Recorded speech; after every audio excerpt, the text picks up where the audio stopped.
quest'anno? A Sherwood Si canta, Si balla, si legge. Un libro al giorno!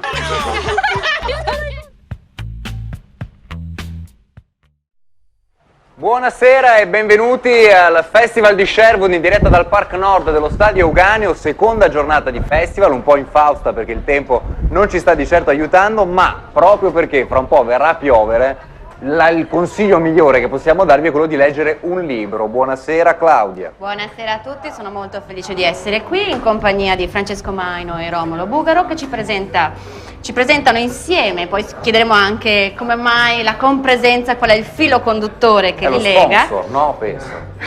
Cartongesso, vero Francesco? Allora, prima di tutto il filo che vi lega qui insieme, qui. Allora, è come dire, un viaggio che parte da molto lontano, da penso ormai 10 anni fa, quando Romolo era già un affermato avvocato legale padovano, io viceversa ero un giovane patrocinatore che mi apprestavo a, come dire, apprezzare la giurisprudenza. Ci siamo conosciuti a un piccolo festival che io organizzavo a casa mia, in provincia di Venezia, al Museo di Piave. E io avevo avuto il caso ha voluto che avevo comprato proprio a Padova un libro che lui aveva scritto, La buona e brava gente della nazione, un libro, Baldini e Castoldi, lo dico, che mi aveva inchiodato. L'avevo letto tutto il pomeriggio, proprio alla stazione ferroviaria di Padova, ho perso 4-5 treni e poi l'ho chiamato e l'ho anche invidiato perché era il libro che io avrei voluto scrivere e lui, maledetto, ha scritto prima di me e quindi mi ha fregato sul tempo. Ok, quindi siete grandi amici da Poi finisco. Dimmi. Poi perché non è finita? No, perché lui mi ha detto, io avevo delle velleità, come dire, di scrittura, e lui mi ha detto: amico mio, fai l'avvocato, diventa avvocato, scrivi un libro e quando l'avrai finito, insomma, ci risentiremo. Passano 7 lunghi anni e un pomeriggio lo chiamo in studio, risponde la sua segretaria, dico: vorrei parlare con Romolo Bugaro. Mi passano Romolo Bugaro, dico: guarda Romolo, ho scritto un libro, vabbè, una bozzo di libro, no? Erano le inquadrature. Dice: vabbè, vieni qua e fammelo vedere, no? Ma eri diventato avvocato nel frattempo? Sì, nel frattempo ero avvocato. Perché non è un dettaglio, era un requisito. No, ha seguito i consigli. Nel frattempo vado da avvocato da lui mi riceve in studio, gli porto il mio libro, lui dice: ci vediamo fra una settimana. Lui mi ha chiamato dopo una settimana e mi ha detto: tu fai le cose seriamente, sei uno che non scherza con la scrittura, ci vediamo fra 6 mesi. Tutto vero. E io mi ricordo, parliamo di cartongesso, ricevo tantissime cose da leggere, vorrei dire quasi settimanalmente, e siccome lui me lo ricordavo, di solito tu incontri una persona che vuole scrivere e dopo 2 ore hai il suo testo in mano perché vuole che tu lo legga, lui ha aspettato 8 anni e ogni tanto mi chiedevo in questi 8 anni: ma quel Maino che quella sera mi era stato tanto simpatico, ma dove è andato a finire? Boh, avrà smesso. Poi mi ha portato il libro e io mi ricordo che c'era sto manoscritto, ha detto l'angoscia, ho detto: speriamo che non sia la solita sola, speriamo che, perché duole dirlo, ma il 90% sono sole le cose che quindi te lo stavo per chiedere, 90% sole. Adesso sembra un discorso, come dire, arrogante e spiacevole, non è così, cioè tante volte la gente, più che concentrarsi come fa lui sulla scrittura, si concentra magari sulla volontà di esserci, di pubblicare, di vedere. E io mi ricordo che ho aperto sto manoscritto, perché non era ancora un libro, ho letto le prime 20 righe e ho visto, e qui entriamo nel libro, la cura che Francesco metteva nella pagina, nella parola. Cioè non è uno di quegli scrittori che non riesce a mollare una frase fino a quando la frase non è quello che deve essere, che è una cosa bellissima. Poi era un libro disperato, poi era un libro incazzato, poi era un libro comico, poi era un libro, come dire, spietato con l'autore, perché qua c'è un protagonista, adesso non voglio, ripasso la parola a te, insomma. Questa prima lettura mi ha proprio folgorato, allora l'ho chiamato, ho fatto anche delle critiche peraltro, adesso poi dopo, però insomma bellissimo. Dopo affrontiamo le critiche, infatti, prego. Cartongesso, quanto hai pensato al titolo? Perché alla fine racchiude molti dei temi, cartongesso come speculazione edilizia da un certo punto di vista, come anche la fragilità del sistema culturale, se si vuole, perché alla fine se pensi al cartongesso come muro non resiste. Per cui quanto c'è di studiato all'interno del titolo e poi invece all'interno di questo romanzo, invettiva, c'è chi non sa se chiamarlo romanzo, chi se saggio o cosa, di autobiografico, visto che il protagonista è un avvocato. Allora, all'inizio doveva chiamarsi, cioè, c'era un titolo provvisorio che era Le memorie scadono, ma perché? Perché era una cosa che riguarda noi avvocati, no? Siccome mancava il tempo, noi avevamo sempre il problema di depositare le memorie entro certi termini perentori, siccome per me erano sempre perentori, e ogni volta che se sei in ritardo scade quel termine e decadi dalle tue possibilità di provare qualcosa, quindi è un po' una specie di conto alla rovescia che per noi è come dire un cappio al collo. Però poi, e questo titolo è rimasto fino alla fine, poi un pomeriggio viene da me in studio un signore che era un piccolo imprenditore e dice che era in grossa difficoltà economica, sai quelli che stanno un po' borderline dal bivio, che non sai mai, oggi ci sono, domani possono finire perché magari non gli entra un bonifico, non ottengono un mutuo, quindi e mi dice, guardi avvocato, alla peggio, mal che vada, mi metto a far su cartongessi, come, no? E questa cosa mi ha folgorato, e perché poi c'era in quella, a parte tutto il delirio di quella frase, ma poi c'era questa cosa che era perfetta perché il cartone mi ricordava, cioè le baracche da dove noi proveniamo, e il gesso mi ricordava un po' la cocaina che bene o male, insomma per motivi di lavoro, io sono penalista, e quindi al contempo se il materiale è quello vile, un po' mi ricorda qualcosa di posticcio, di evanescente, e allora poi all'ultimo ho deciso di lasciare questo titolo che devo dire che mi ha portato anche fortuna, insomma. Ecco. E quando te l'ha portato era già cartongesso o era ancora Le memorie scadono? Cartongesso. Era cartongesso, era già cartongesso, sì. Che memoria ragazzi, sono passati degli anni. Sì. Sì, ma è che abbiamo... Con lui non serve che ci guardiamo negli occhi, ci capiamo, perché siamo della stessa pasta. Scusa. No, prego, se vuoi concludere. No, non c'è niente da concludere. Sono passati anni, lunghi anni, da quando io ho letto per la prima volta il suo libro a quando lui ha avuto questo esito magnifico della pubblicazione. Premio Calvino. E sono stati anni in cui lui è quasi morto, direi. Sì. È quasi morto. Perché Francesco è un vero scrittore. E per un vero scrittore la pubblicazione non è un atto di narcisismo, un atto di presenza, un atto fatuo. Per un vero scrittore, non so come dire, non è neanche un atto necessario, è una cosa molto complicata, ma è un atto che gli consente di andare avanti essendo se stesso. Come depositare le memorie in cancelleria. Come depositare le memorie in cancelleria. E lui però non gliela faceva perché poi sbagliando tutto, perché lui è uno scrittore estremamente radicale. Anche qui il discorso sarebbe lungo, magari dopo lo riprendiamo, sulla radicalità di Francesco, un bel tema questo.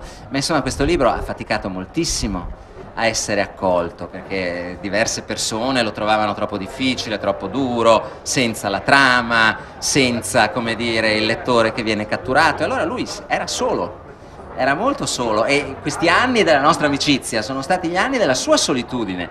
E quello che ho fatto io, nient'altro, ma importantissimo, qua sembra che mi dia importanza, ma no, sto parlando di lui, è farlo sentire un tantino meno solo, che a volte basta per, come dire, andare avanti. E poi alla fine, siccome è bravo, alla fine ha incontrato, ovviamente, ha vinto il Calvino ed eccolo. Ma tu come hai potuto pensare di presentare da solo questo libro oggi? Come potevi pensare? Era impossibile. Era impossibile. Quando ho detto a Romolo, faccio il Calvino, lui mi ha detto, vai tranquillo che vai a mani basse, vince a mani basse. Io lo volevo ammazzare perché ho detto, ma che cazzo dici? Cioè, lui era proprio sicuro, vai a mani basse, tu Checco a mani basse, lo vince a mani basse. Lui aveva visto, ma lui da pazzo scatenato qual è, probabilmente era perché tale era l'amicizia, perché io poi sono molto empatico con lui, no? Quindi mi rivedo in lui e lui un po' si rivede in me.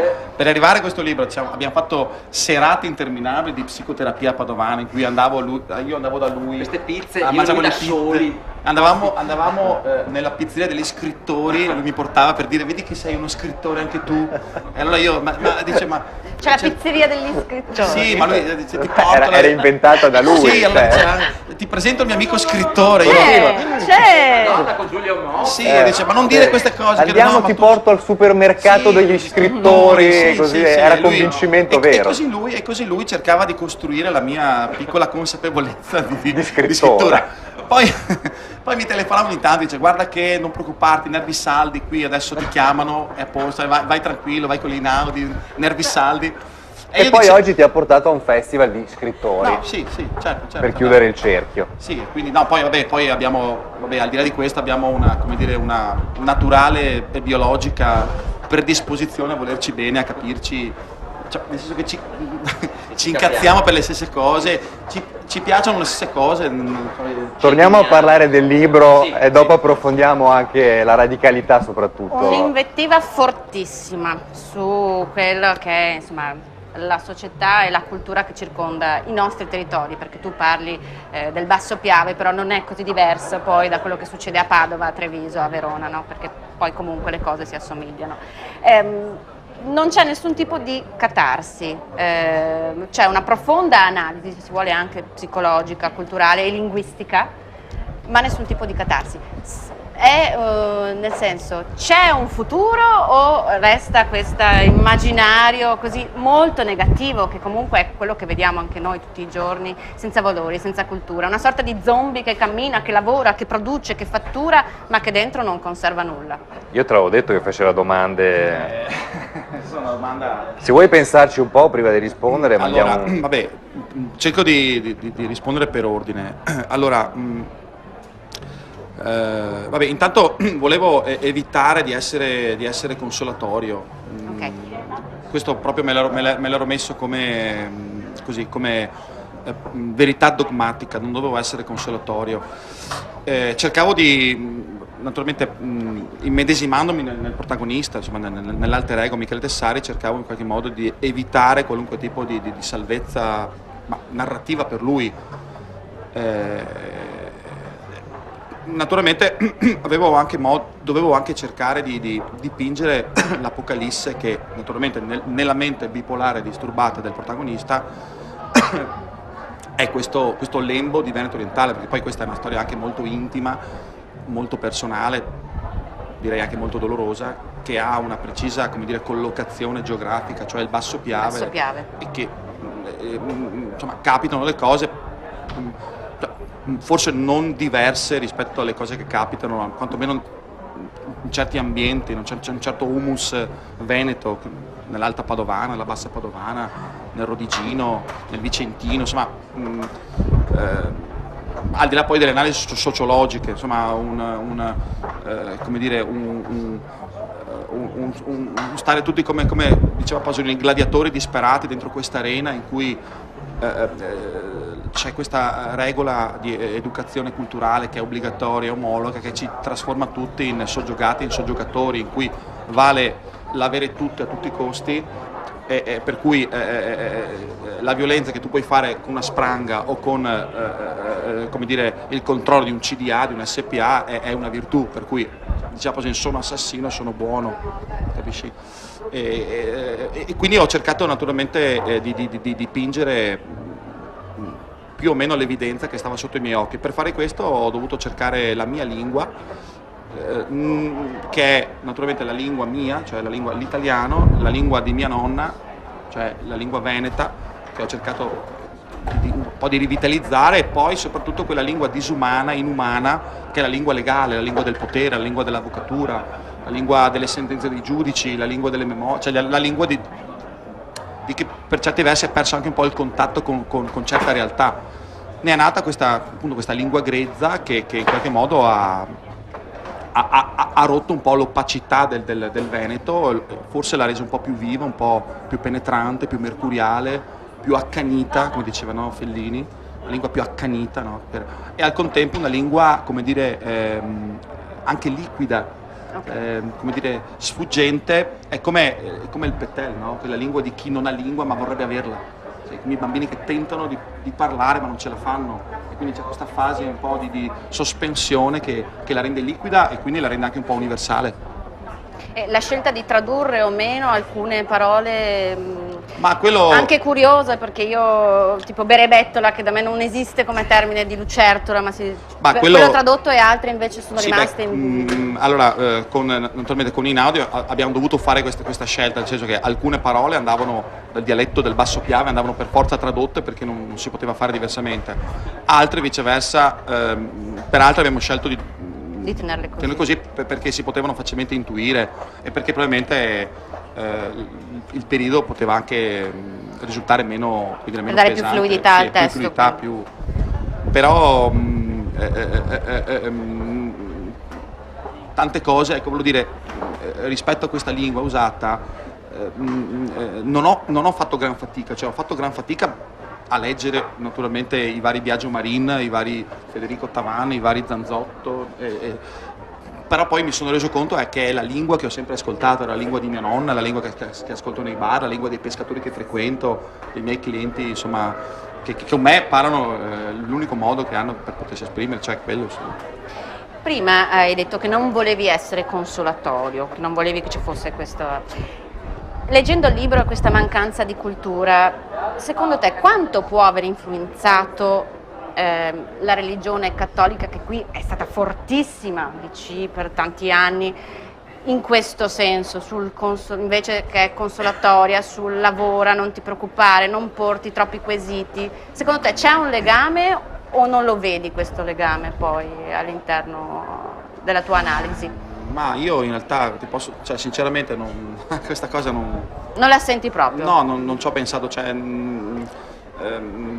è ovvio che io sono dentro, non so, sono dentro quel contesto di parrocchie, di campanili, cioè noi abbiamo, come dire, abbiamo 7 campanili, ogni 500 metri c'è un campanile, quindi è ovvio che le agenzie tra virgolette cattoliche, tra virgolette, insomma, le parrocchie hanno svolto questa funzione anche un po' per certi versi di mediazione, ma anche di consolazione, ma io a questo non ho pensato, okay. Però probabilmente nel libro qualcosa di questo c'è, ma io non ho solo raccontato intimamente questa storia, non ho fatto altro che questo. E poi un'unica domanda che vorrei fare ad entrambi, perché entrambi avvocati.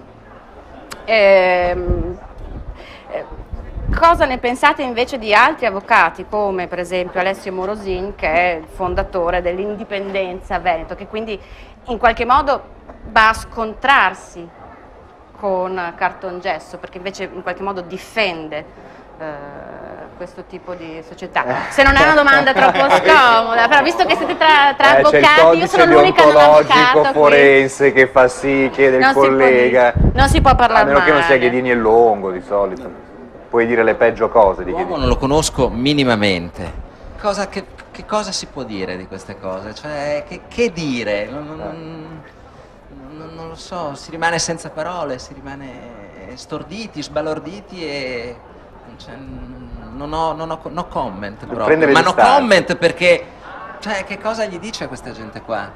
Ma lui, secondo me, come dire, gli avvocati di questo libro, come li tratta lui, sono talmente, come dire, cioè, uno dei pregi che c'ha Francesco, bellissimo, è che racconta dei personaggi talmente pazzeschi, talmente terrificanti, che non ti rimane che la comicità come quasi forma di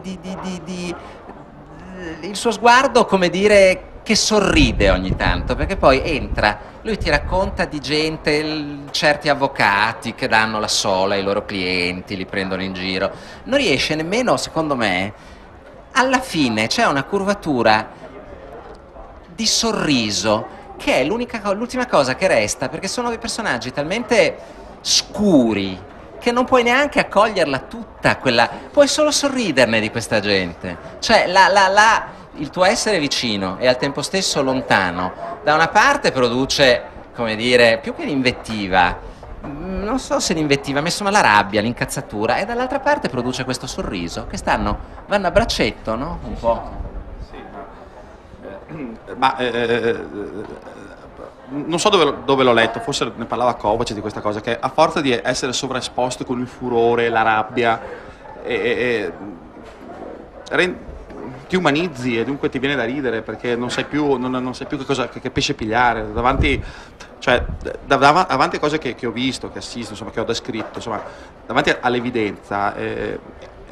Cioè l'evidenza, come assume questa evidenza, assume anche un tono proprio espressionistico, proprio grottesco, per cui tutto è stradilatato. E ti faccio un esempio, no?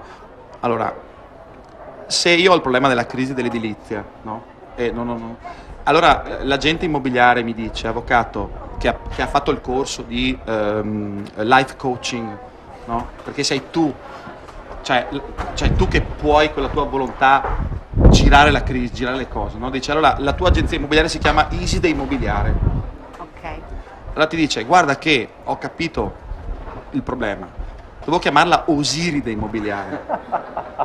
Allora vedi che È questo. capisci? Cioè, allora vedi, la crisi si batte così, con l'Osiride Immobiliare, SRL. Allora vado al notaio, spendo 2,5, rifaccio una SRL con Osiride.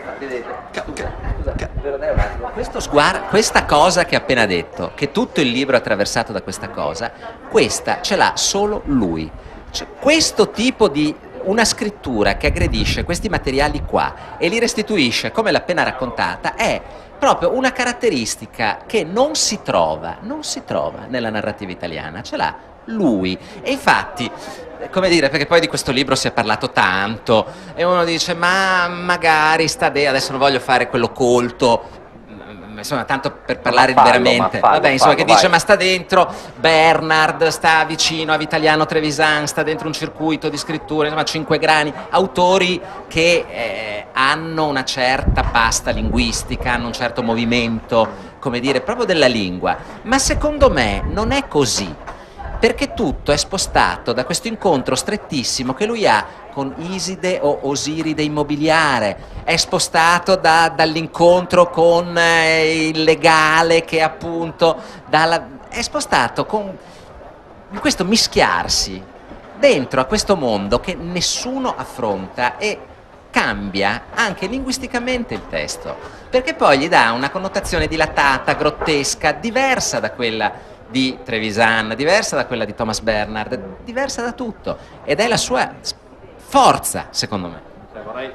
Visto che siamo qui in tema di indipendentismo, ma adesso non voglio entrare, ma per farvi capire quanto è interessante, per esempio per fare il tanco, no? Io ho visto che bisogna avere i disegni per fare quel tanco là, no? Allora i disegni li ha prodotti questo ingegnere sedicente bulgaro, mi sembra di aver letto, no? Quindi puoi immaginare questi che devono farsi mandare i disegni dall'ingegnere bulgaro nel capannone, poi prendere i pezzi, leggere i disegni, chiamarlo per avere le modifiche via fax, provare a saldare, no? Quindi puoi dire, fai fatica, no? Mandi le mail, poi tra tutti gli ingegneri possibili e immaginabili che ci sono, devi proprio chiamare un ingegnere bulgaro che non sai che sei un ingegnere, quindi devi romperti i coglioni perché devi chiamarlo, mandare la mail, dove salta fuori questo qua, non si capisce. Con un inglese maccheronico in entrambi. Già questo è una cosa pazzesca, perché è pazzesca, devi fare un tanco, capisci? Quindi questa è meravigliosa. Andiamo a complicarci forse la vita. Capisci? Quindi dell'indipendentismo alla fine. Cosa vorresti dire? No, ma no, nel senso, voglio dire, io mi fermo a questa cosa qua, perché comunque, voglio dire, io non sarei capace di fare un tanco, cioè non mi verrebbe in mente di chiamare un ingegnere bulgaro per avere i disegni, poi non li saprei interpretare, dovrei richiamarlo, saldarlo, poi, capisci? Che è una cosa bellissima questa, cioè, fermiamoci qua però. Però siamo ingegnosi, no? No, sì, no, ma infatti, ma vedi che un certo spirito, adesso arrivo a quello che volevo dire, un certo spirito anarcoide, no? Del venetico, no? Che insomma c'è questo mito che lui ce la fa, che lui non ha tempo perché è già avanti, è visionario, no? Quindi poi lascia perdere, però le visioni. A me sta anche, cioè mi sta un po' perché io un po' mi ci rivedo, perché per esempio questo libro me lo sono fatto da me, me lo sono fabbricato, mi dicevano, non so, guarda che è irregolare, venetocentrico, e invece cioè ha molto del mito dei pionieri, perché si va dice ma l'Einaudi fa un libro del genere, ma è una roba quindi mito di frontiera, no? che siamo qui, io abito nell'accampamento di Asterix, voglio dire, dove abito io, cioè dice, ma è vero, c'è Obelix, Panoramix, e quando vado a Torino mi sembra di essere veramente, e lui lo sa questo, no? Quindi questo mito di farsi un libro, che non conosco nessuno, non frequento salotti, mi dice Fofi, lei Maino ha molto entroterra, mi dice. Che cazzo È una vuol dire? frase proprio da Fofi Sì, che questa, cosa vuol molto dire? entroterra. No, ma è bello. Dice, lei ha dell'entroterra, lei non è letterato ma è Solo entroterra. Fofi.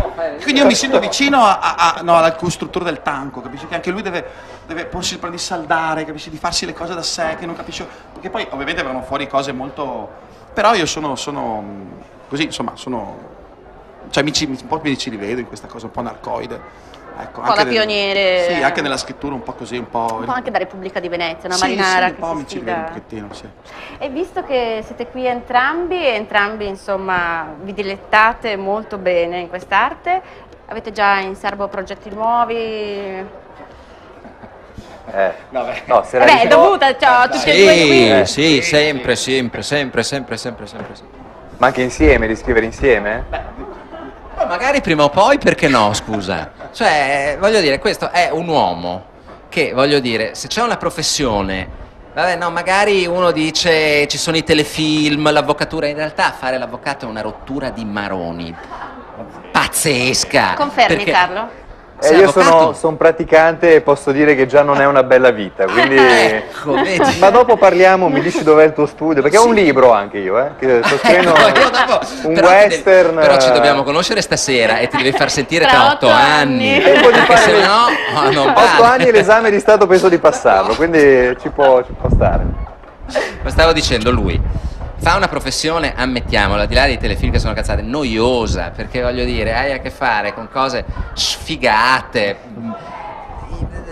la vita appunto delle Adesso noi agenzie litighiamo. immobiliari, di sti illegali del cacchio, dei bar di paese, dei nigeriani che vengono perché hanno avuto il colpo di frusta a fasullo. Quindi prende un materiale che è difficile pensare a qualcosa di meno, come dire, interessante, entusiasmante, di meno, come dire, suscettibile di dire, ma prende questo materiale che è il minimo dal punto di vista del contenuto e dice: guarda, ho fatto un libro su dei nigeriani che vogliono farsi pagare il sinistro stradale, ho fatto un libro su degli agenti immobiliari, ho fatto il libro su dei rattizzatori. Uno dice: ma questo bisogna prenderlo e portarlo al manicomio, cazzo, cioè cosa. Questo è il tema del libro e lui, tac, e come lo fa? Cioè lui è la prova provata che la letteratura fa tutto, quindi Maino è la letteratura che fa tutto. Fatta persona. Noi vi ringraziamo e vi dobbiamo lasciare perché fra un po' approfittiamo del tema, fra l'altro del libro, per parlare di Mose, di quella faccia del Veneto che non abbiamo toccato con voi e la toccheremo con Ernesto Milanesi, Sebastiano Canetta e Gianni Belloni. Vi ringraziamo per essere stati con noi, ovviamente la Web TV vi invita alla lettura di Cartongesso.